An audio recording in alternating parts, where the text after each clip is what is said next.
नमस्कार साथियों। आज हम लोग फिर देखने वाले हैं बिहार एसएससी सीजीएल थर्ड 2022 का प्रैक्टिस सेट नंबर 4। तो चलिए शुरुआत किया जाए प्रैक्टिस सेट का। पहला क्वेश्चन कह रहा है कि चाणक्य के अर्थशास्त्र में निम्नलिखित में से किस राजवंश की इतिहास की जानकारी हमें प्राप्त होती है? तो वो प्राप्त होती है मौर्य वंश की, यानी ऑप्शन नंबर सी। अगला क्वेश्चन है, अभिलेखों के अध्ययन को क्या कहा जाता है? अभिलेखों के अध्ययन को इपिग्राफी कहा जाता है, यानी ऑप्शन नंबर डी। अगला क्वेश्चन है कि चिमटा तथा मनुष्य का हाथ किस प्रकार के उत्तोलक के उदाहरण हैं? चिमटा तथा मनुष्य के हाथ किस प्रकार के उत्तोलक के उदाहरण हैं? तो वो है तृतीय श्रेणी के उत्तोलक के उदाहरण है, यानी ऑप्शन नंबर सी।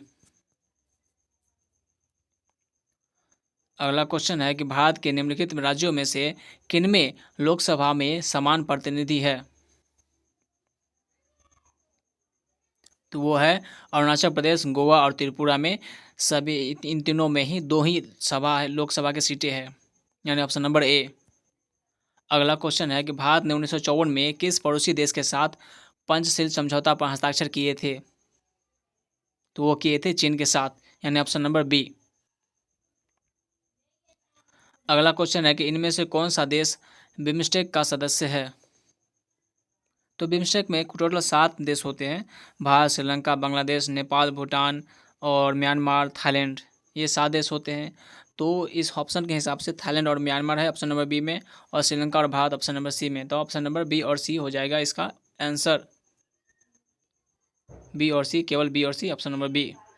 अगला क्वेश्चन है कि सिंधु सभ्यता का निम्नलिखित में से कौन सा प्रमुख स्थल दास नदी के किनारे अवस्थित था? तो वो था सूतका गेंडोर, यानी ऑप्शन नंबर ए।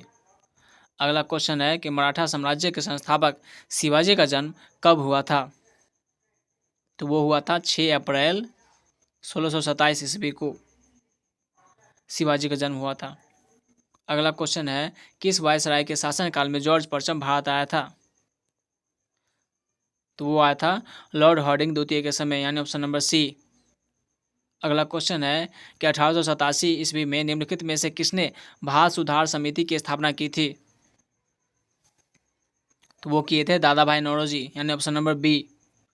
अगला क्वेश्चन है 7 अगस्त 1942 को कांग्रेस की बैठक मुंबई के ऐतिहासिक गौरव टैंक में हुई थी, इसकी अध्यक्षता किसने की थी? तो इसकी अध्यक्षता की थी अबुल कलाम आज़ाद ने, यानी ऑप्शन नंबर बी हो जाएगा इसका आंसर।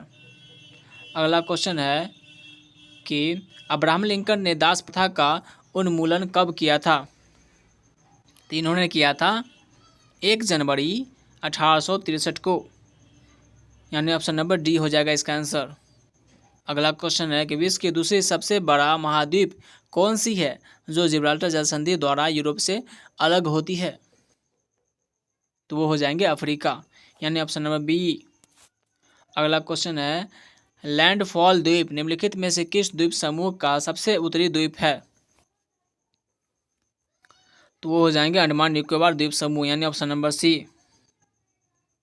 अगला क्वेश्चन है ब्रह्मणी तथा वैतरणी निम्नलिखित में से किस नदी की सहायक नदियां हैं?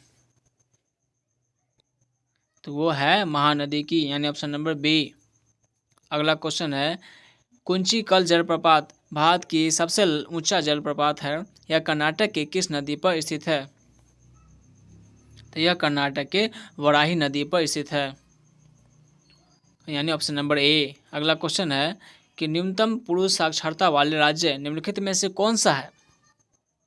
तो न्यूनतम पुरुष साक्षरता वाले राज्य है बिहार है, और अरुणाचल प्रदेश है, आंध्र प्रदेश है, मेघालय है और झारखंड है। तो ऑप्शन के हिसाब से ऑप्शन नंबर ए हो जाएगा, अरुणाचल प्रदेश हो जाएगा, जो कि ये बता रहा है बढ़ते क्रम में सबसे ज़्यादा है बिहार में, उसके बाद अरुणाचल प्रदेश में, उसके बाद फिर आंध्र प्रदेश में, उसका फिर मेघालय में, उसका फिर झारखंड में है। तो सबसे ज़्यादा कहाँ है? तो वह अरुणाचल प्रदेश में है ऑप्शन के हिसाब से।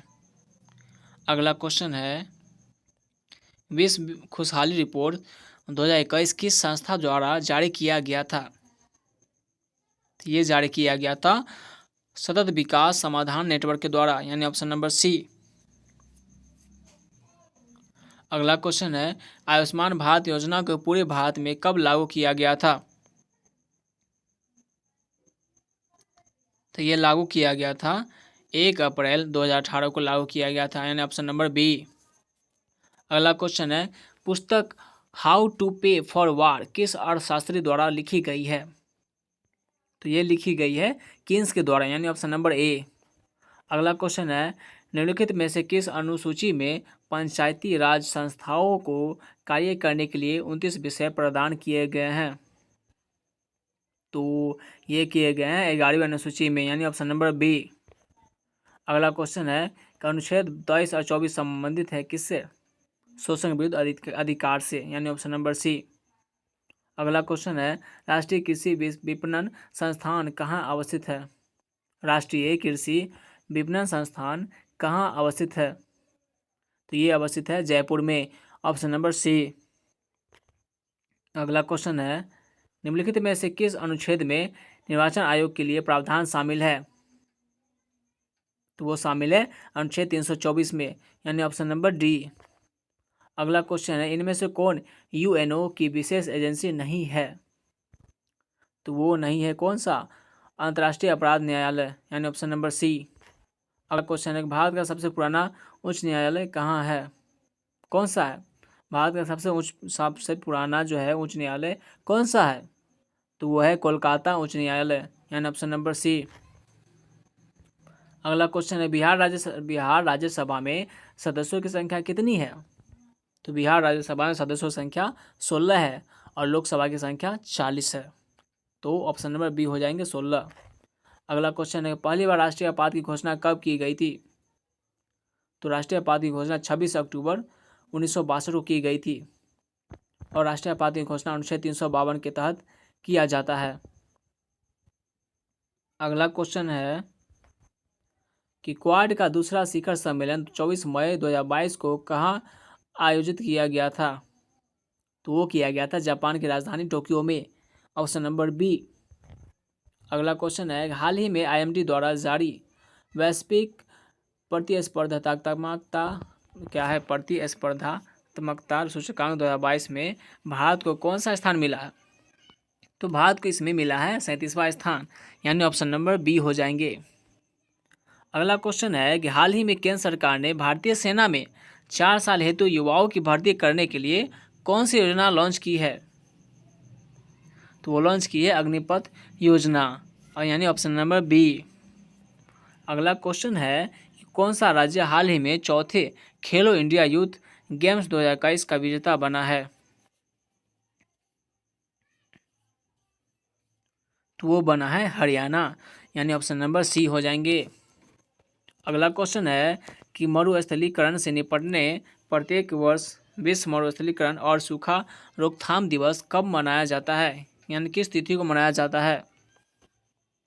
तो वो मनाया जाता है 17 जून को, यानी ऑप्शन नंबर सी हो जाएंगे। अगला क्वेश्चन है कि गैस एवं द्रव्य में ऊष्मा का संचरण का माध्यम क्या है?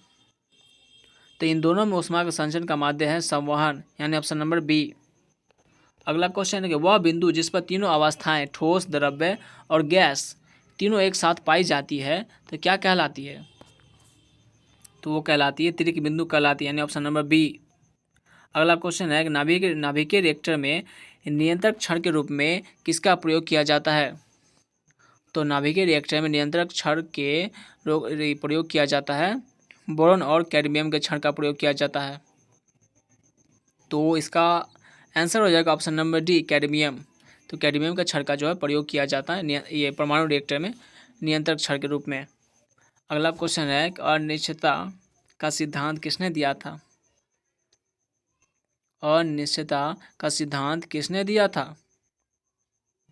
तो ये दिए थे हाइजेनबर्ग, यानी ऑप्शन नंबर सी।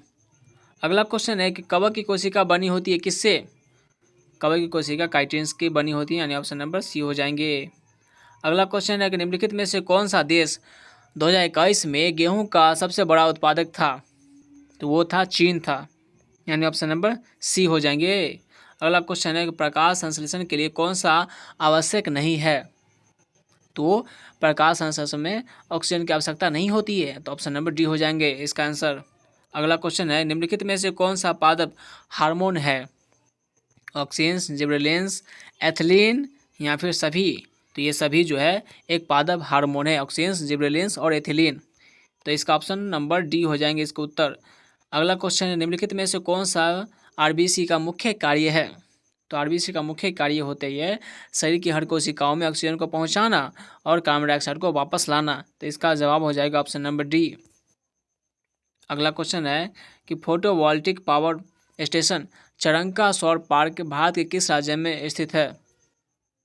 तो वो स्थित है गुजरात में, यानी ऑप्शन नंबर बी। अगला क्वेश्चन है, one sun one world one grid का प्रस्ताव भारत ने किस देश के साथ रखा था? तो भारत ने रखा था ब्रिटेन के साथ रखा था, यानी ऑप्शन नंबर बी हो जाएंगे इसके उत्तर। अगला क्वेश्चन है, निम्नलिखित में से किस रसायन को मिट्टी का विट्रियल भी कहा जाता है? तो ये कहा जाता है एल्युमिनियम सल्फेट को, यानी ऑप्शन नंबर बी। अगला क्वेश्चन है, जैन धर्म के दूसरे तीर्थंकर निम्नलिखित में से कौन थे? तो वो थे दूसरे नंबर पे थे अजितनाथ थे, यानी ऑप्शन नंबर ए। अगला क्वेश्चन है, किसी पिंड के कार्य करने की क्षमता को कहा जाता है? किसी पिंड की कार्य करने की क्षमता को कहा जाता है ऊर्जा, यानी ऑप्शन नंबर बी हो जाएंगे इसके उत्तर। अगला क्वेश्चन है, विश्व विख्यात रौला गैरो का संबंध किस खेल से है? रौला गैरो का संबंध किस खेल से है? तो वो हो जाएंगे लॉन टेनिस से, यानी ऑप्शन नंबर डी। अगला क्वेश्चन है, निम्नलिखित अंग्रेज सैन्य अफसरों में से कौन बहादुर शाह के 2 बेटे को हत्या कर दी थी, यानी हत्या का जिम्मेदार था? तो वो था जनरल हडसन, यानी ऑप्शन नंबर सी। अगला और अंतिम प्रश्न है कि फीफा विश्व कप 2026 की मेजबानी पहली बार 3 देशों द्वारा की जाएगी, वह देश कौन सा है? तो वह देश है अमेरिका, कनाडा और मैक्सिको, यानी ऑप्शन नंबर ए। तो दोस्तों आज के लिए इतना ही, फिर हम मिलेंगे कल अगले सेट में। अगर आपको ये वीडियो अच्छी लगी हो तो इसे लाइक कीजिएगा और अपने दोस्तों के साथ इसे शेयर कीजिएगा। अगर आप चैनल पर नए हैं तो इसे सब्सक्राइब ज़रूर कीजिएगा।